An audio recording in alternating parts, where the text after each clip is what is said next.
Continuamos en Más Deportes. Estamos con el doctor Martín Ugarriza, abogado de la Federación Peruana de Fútbol. Doctor, muy buenas noches. Gracias por estar aquí. A ustedes, un gusto y un placer. Doctor Ugarriza, el día de ayer en diversos programas periodísticos se ha hablado de denuncias que vienen de tiempo atrás, de lavado de activos, de desvío de fondos, de malversación de fondos, de asociación ilícita para delinquir. Pero además, esto quizá es la novedad, porque todo esto venía de tiempo atrás y quienes estamos metidos en el mundo del deporte sabemos qué tipo de denuncias ha habido y el destino que han tenido esas denuncias. La novedad está en la investigación de la revista Poder. Yo conozco personalmente al periodista Juan Carlos Orderique, me parece un periodista serio, riguroso en sus investigaciones, confiable. Y él presenta un testimonio en la revista de un policía que presuntamente... que denuncia que presuntamente habrían bloqueado un atestado que él tenía en el que encontraba elementos que inculpaban al directorio de la Federación, incluido al doctor Manuel Burga, en todos estos delitos, pero que ese atestado nunca llegó a su destino y que fue cambiado por otro que presentó el sucesor de este policía en el cargo. Cuéntenos cómo es esto y si es así y por qué y cómo así la policía salva al doctor Manuel Burga y a su directorio en este caso. Bueno, en esta ocasión estamos hablando probablemente de un documento preliminar policial. ¿Por qué digo documento preliminar? Porque no tiene fecha, al menos lo que se ha puesto en conocimiento a través de la prensa, no tiene fecha, no tiene un número, no contiene firma y tiene apenas una sola conclusión que seguramente, si es que este documento tuvo vigencia o vigor, al ser puesto en conocimiento de los superiores de este suboficial, probablemente no pasó, no prosperó, porque no tenía más que una sola conclusión y demasiado preliminar para una investigación conclusiva. Es decir, ¿cuál era esa conclusión? Que habría aparentes indicios de la comisión de delito de lavado de activos, pero ni siquiera precisaba quién los cometía, cuál era el monto y bajo qué modalidad. Seguramente que este documento no prosperó por las razones que manifiesto. Es un documento que, si se presenta en cualquier otro caso que no tenga tanto dominio público como el de la Federación de Fútbol, ¿hubiera tenido el mismo destino? Hubiera tenido el mismo destino. Es decir, ¿qué precisiones tiene que tener un documento como ese? Tiene que atribuir la comisión real y objetiva de un ilícito penal. Tiene que comprender a las personas involucradas. Tiene que decir bajo qué modalidades del delito se comete. Y tiene que precisar, no sé cómo lo hubiera hecho este policía, y tiene que sustentar cómo si al tiempo en que se investigan estos hechos, el delito precedente o antecedente como lavado de activos es el delito contra la fe pública que no está dentro del elenco de los ilícitos penales posibles para cometerse bajo la forma de lavado de activos o blanqueo de capitales. Entonces, esa es la razón fundamental por la que ese documento nunca hubiera prosperado. Este policía, suboficial Dante Gamarra, es su nombre. ¿Por qué cree usted que habla en este momento y por qué cree usted que dice tan contundentemente que alguien le bloqueó misteriosamente, que la policía ayudó a Manuel Burga y al director de la Federación? Bueno, ¿por qué no dice lo que está diciendo usted? Que ese documento estaba incompleto, que ese documento podía, pues, ser sujeto de no ser aprobado, digamos así. Bueno, eso en la medida de lo que manifiesto y repito, que es un documento incompleto. Ahora bien, si el señor suboficial indica que lo entregó a la superioridad, posiblemente debió haber habido un cargo sobre esta entrega de este documento finalizado, cosa que aparentemente no existe. No existe. ¿No? Y además tuvo que haber, para poder haber convencido a sus superiores, tuvo que haber habido una especie de información más amplia. Tuvo que haber convencido a sus superiores de la existencia de esta hipótesis que el señor manejaba, porque lo pone a un señor Pacheco Farromeque como presunto autor de estos hechos por una aparente fortuna del señor Pacheco en ese sentido. Que coincide con la época en que la Federación Peruana de Fútbol desvió fondos a través del Instituto Guapaya, porque hay que recordarle al público, en los tiempos en que se desvió fondos a las cuentas de la entidad esta de la Academia Alfonso Guapaya, eran tiempos en los que el IPD no reconocía a la Federación de Fútbol, presidido el IPD por el señor Woodman, y había pedido que congelen sus cuentas. Por lo tanto, para poder operar y para poder recibir dinero y pagar lo que tenía que pagar, sus obligaciones, en fin, utilizó cuentas del Instituto Guapaya. ¿Es así? Se hizo una relación de intermediación financiera. un contrato de tercerización que es absolutamente válido. Ese contrato existe y es legal. Ese contrato existe y es legal. Y esa relación existe y es legal.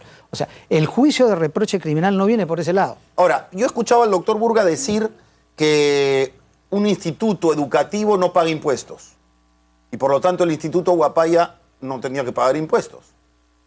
Pero ese dinero no tenía como destino original el Instituto Huapaya, tenía como destino original la Federación Peruana de Fútbol.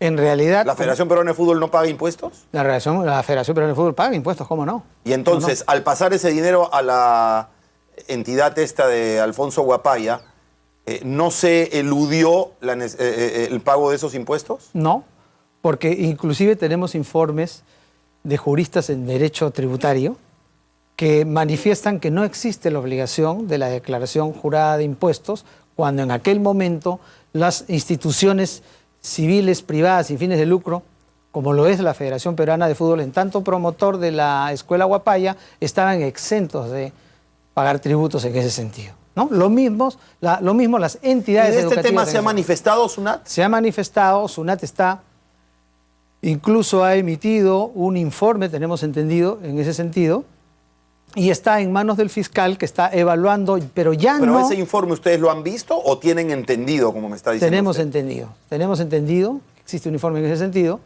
pero lo primordial es de que la investigación que está refiriendo a la prensa se debe a estos temas de intermediación que ya han sido objeto de archivo, ya es cosa juzgada. Bueno, estas son denuncias que vienen ¿de cuándo? Aproximadamente el año 2008. 2008, 6 años. Más o menos 6 años, ya para 7. ¿Cuáles son los que...? Porque hay algunos que son cosas juzgadas, según me dice usted. Así es.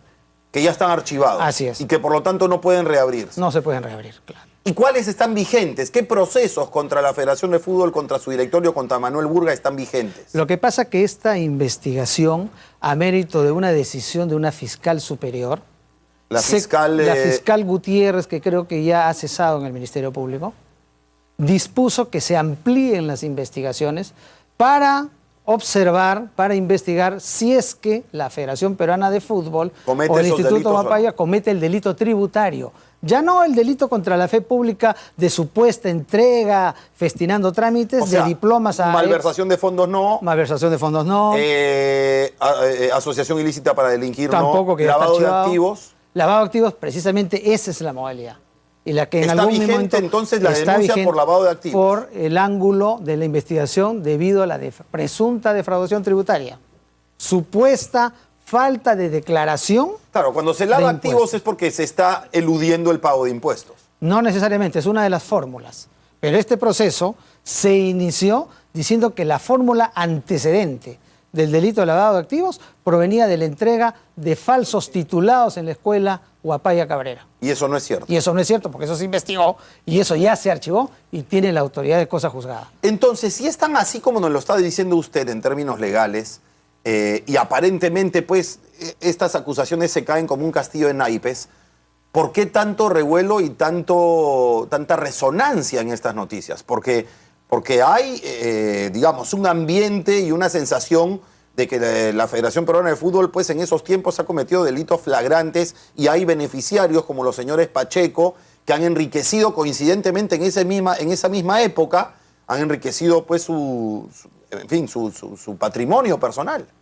En el caso particular, señor Pacheco, tengo entendido, no soy su abogado defensor, pero tengo entendido que la fortuna que él puede amasar proviene desde antes que él ingrese al servicio del Instituto Alfonso Huapaya Cabrera, ¿no? Era una persona que se dedicaba al comercio legal, compra y venta de vehículos, amasó cierta fortuna que lo posicionó en el mercado.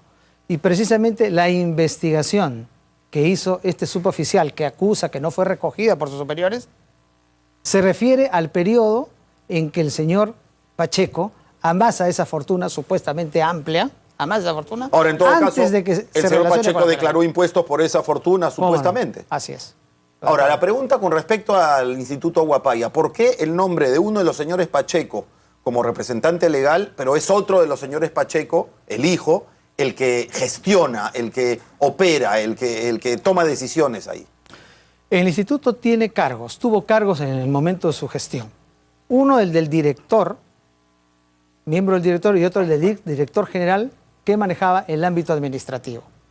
La por decirlo menos, coincidencia de esto, y puede generar una confusión, es de que los señores Enrique, Pacheco, ambos ostentan el mismo nombre y el segundo nombre o prenombre, Enrique Alejandro Pacheco. Uno es Farromeque, me parece. Y el otro apellido Velarde. Eso es lo que muy probablemente puede haber generado una confusión. Y se piensa que una persona ha sustituido a la otra cuando en realidad Ahora, no es así. son temas engorrosos, son temas que a la afición le cuesta entrar a dilucidar, porque hay detalles legales que uno no tiene a la mano, inclusive uno mismo no tiene todos los documentos a la mano, porque son documentos privados. Ya lo pregunto yo al abogado, no al defensor de la Federación de Fútbol, no al defensor de Manuel Burga, que al final él y su directorio se benefician de su defensa a través de la Federación.